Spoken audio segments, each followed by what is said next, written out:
Hello friends, welcome to our channel ML for Analytics and welcome to this playlist DAX Odyssey.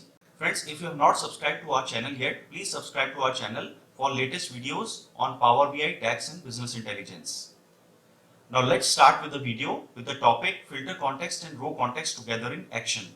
So in this video, we are going to see filter context and row context working together in a single measure. So let's get started.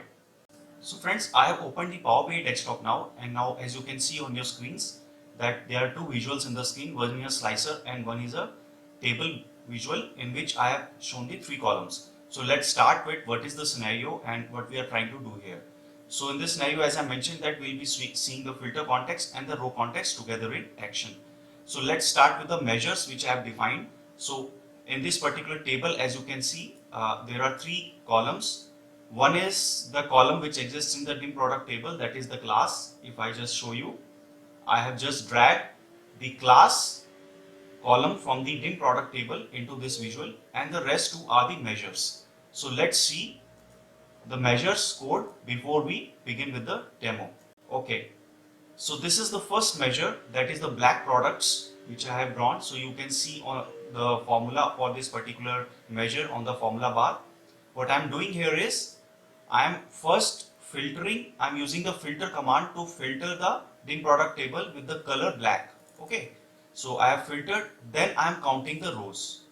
So here what is actually happening is the row context is coming into action because I am using the filter command. Since we have already discussed that filter is an iterator, it iterates. So whenever a command iterates, it means it is kicking a row context, or it is starting a row context. So here the row context is starting and it is filtering out the table for the color black, and then I am just counting the rows and returning the count of the rows.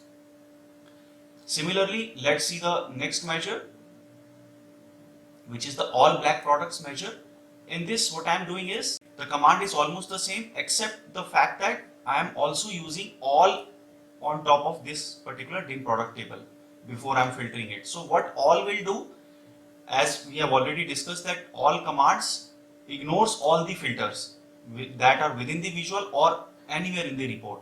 So any filter which is on the dim product table will not work, and it will always return all the rows of the dim product table.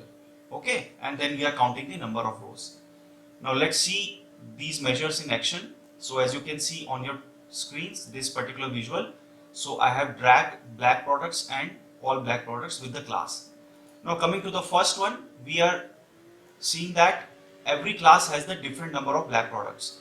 So basically what is happening is now the filter context is coming into action. So the row context is coming into action using the code we have written in the measure, and filter context is coming into action due to the fact that we are using the class as a filter inside this visual. We are trying to find out the number of black products which belong to different classes. Okay, so for medium class we are seeing that 13 products, for lower class 49, high class 43, and unknown class there are 24 products. So the total sum is 129. And similarly also, as you can see, all black products, as we have used the all command, it will always return the same number whether it is in total or for each class, because no filter will work on this particular table because we are using the all command. So it will ignore all the filter contexts. Now let's try some other thing also, because you can also see that I have put a slicer on the left based on color. So let's try something. So let me first select the black color.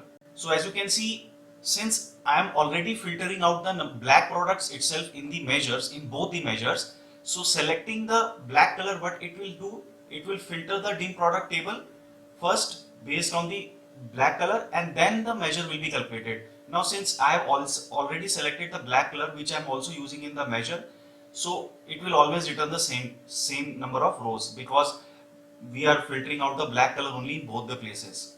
Now suppose I try some other color. Suppose I try blue color. So what will happen? Now what will happen? Now here it will return blank rows. Why?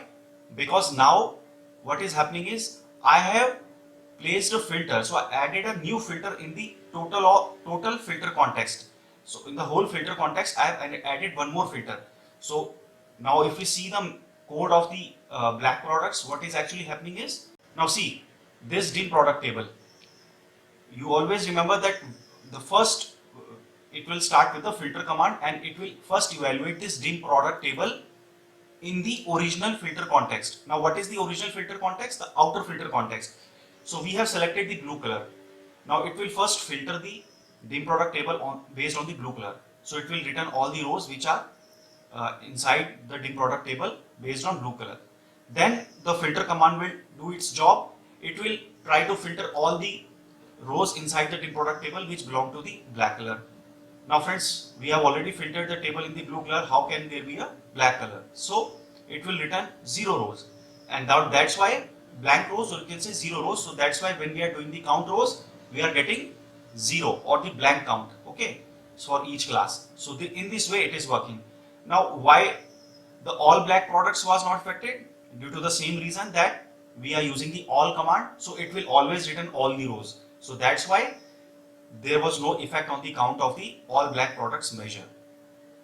Okay, so friends, in this way we can see that both the filter context and row context are coming into place and they are working simultaneously but not interfering with each other. Both are doing their job differently, but they are working together to build a total evaluation context. So as we studied that evaluation context is a combination of filter and row context, and we have seen in this video how both the contexts simultaneously exist and how they work.